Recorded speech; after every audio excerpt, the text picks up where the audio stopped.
అష్ట కష్టాలు తొలగిపోయి అష్టైశ్వర్యవంతులు అవ్వాలి అని అంటే 3 మంగళవారాల పాటు మీరు భక్తి శ్రద్ధలతో చిన్న పరిహారమే, నాన్న పెద్ద పెద్దది కూడా ఏం కాదు, అది చక్కగా మీరు ఆచరించండి చాలు. దానికన్నా మీరు చేయవలసింది 3 మంగళవారాలు, ఈ ప్రతి మంగళవారం కూడా వల్లి దేవసేన సమేత సుబ్రహ్మణ్యేశ్వర స్వామి వారి గుడి ఉంటుంది సహజంగా.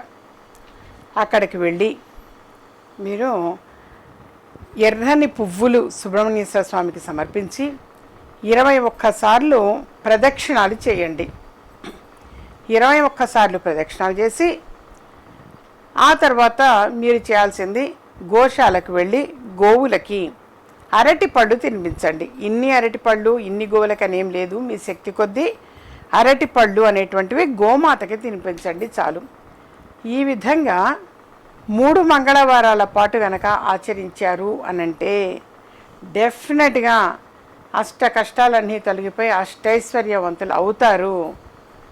మీ మనసులో ఉన్న సంకల్పం అనేది కూడా స్వామివారి అనుగ్రహం వలన నెరవేరుతుంది. మా ఛానల్ సబ్స్క్రైబ్ చేసుకోండి, మరికొంతమందికి షేర్ చేయండి.